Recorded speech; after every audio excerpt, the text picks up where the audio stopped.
আমরা ইমাম সাহেবের পিছনে সূরাতুল ফাতিহা সহ অন্যান্য কেরাত জাহিরি হোক সিররি হোক, প্রকাশ্যে নামাজ হোক অপ্রকাশ্যীয় কেরাত, আমরা ইমামের পিছনে কেরাত পড়ি না।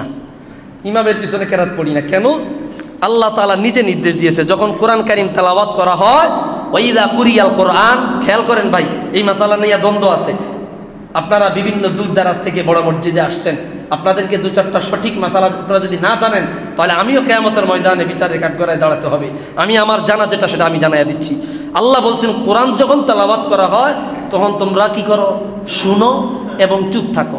এই আয়াত দ্বারা দুনিয়ার সমস্ত মুফাসসিরিনে কেরাম একমত যে নামাজের মধ্যে যখন আল্লাহর কালাম তেলাওয়াত হবে তখনও তোমরা ইমাম সাহেবের তেলাওয়াত শুনবে।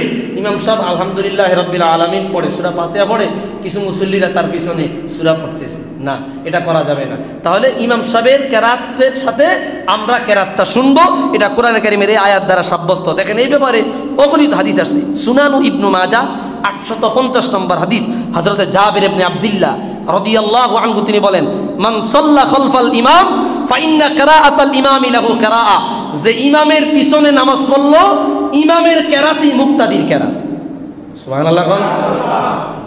মান সাল্লা খালফাল ইমাম ফানসাল্লা খালফাল ইমাম ফাইন্না কিরাআতুল ইমামি লাহু কিরাআহ, যে ইমামের পিছনে নামাজ পড়লো ইমামের কেরাতই হলো মুক্তাদির কেরাত।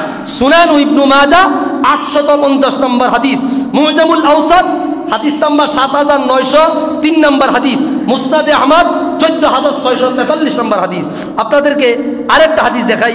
হযরত জাবির ইবনে আব্দুল্লাহ রাদিয়াল্লাহু তাআলা একই হাদিস বয়ান করেছেন, এই একই কথা, মান কানা লাহু ইমামুন ফাকিরাআতুল ইমামি লাহু কিরাআতুন, যার ইমাম রয়েছে ইমামের কেরাতই হচ্ছে মুক্তাদির কেরাত।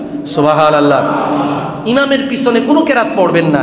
সর্বশেষ আপনাদেরকে আরেকটা হাদিস বলে দিচ্ছি, যেটা দারুকুতনি বয়ান করেছেন। কানা রাজুলুন ইয়াকরাউ খালফা রাসূলিল্লাহি সাল্লাল্লাহু আলাইহি ওয়াসাল্লাম, আল্লাহর হাবিবের পিছনে এক ব্যক্তি একটু এই মৃদু আওয়াজে কোরআন শরীফ পড়তেছিল, তেলাওয়াত করতেছিল। হুজুর তেলাওয়াত করে, সাহাবীও তেলাওয়াত করলে। হুজুর আকদাস সাল্লাল্লাহু আলাইহি ওয়াসাল্লাম কাদা রাসূলুল্লাহ সাল্লাল্লাহু আলাইহি ওয়াসাল্লাম ফাকালা লাহু মা লাকা তাকরাউ খালফাল ইমাম, তোমাদের কি হলো? নামাজ শেষ করে বললেন, তোমরা তো আমার পিছনে কোরআন কারীম তেলাওয়াত করলা, তোমাদের কি হলো? তোমরা তো আমার পিছনে কোরআন কারীম তেলাওয়াত করলা। ফাকালা, রাসূল বলল, মা লাকা তানহানি আন আকরা। ফাকালা রাসূলুল্লাহ সাল্লাল্লাহু আলাইহি ওয়াসাল্লাম, ইন কানা লাকা ইমামুন ইয়াকরাউ ফাইন্না কিরাআতাহু লাক কিরাআতুন, তোমরা যদি আমার পিছনে নামাজ পড়ো, ইমামের পিছনে নামাজ পড়ো, তাহলে আমি ইমামের কেরাতই তোমাদের কেরাত বলে গণ্য হবে। চলে কোন সুবহানাল্লাহ। আরেক বর্ণনা আসছে, তোমার তেলাওয়াত আমার তেলাওয়াতকে বেড়াইয়া ফেলছে। রাসূল বলতেছে, তোমার তেলাওয়াত আমার তেলাওয়াতকে কি বেড়াইয়া ফেলছে, সুতরাং ইমামের পিছনে চুপ থাকবা। ইমামের পিছনে আমরা কোরআন তেলাওয়াত করব না, বরং ইমামের কেরাত আমরা শুনবো। এটাই মাসআলা, এটার উপরে হানাফি মাযহাবের ফতোয়া সহ বিজ্ঞ উলামায়ে কেরামের ফতোয়া। আল্লাহ না, সূরা, অনেকে বলে সূরা ফাতিহা পড়া যাবে না। সূরা ফাতিহা হানাফি মাযহাবে, যেহেতু আমরা হানাফি মাযহাবের অনুসরণ করতেছি, হানাফি মাযহাব মোতাবেক ইমামের কেরাতই আমার কেরাত।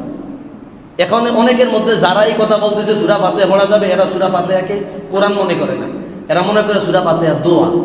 নাউজুবিল্লাহ। সমস্যা হচ্ছে এই জায়গা। আল্লাহ সঠিক বুঝদান করে কোন আমিন।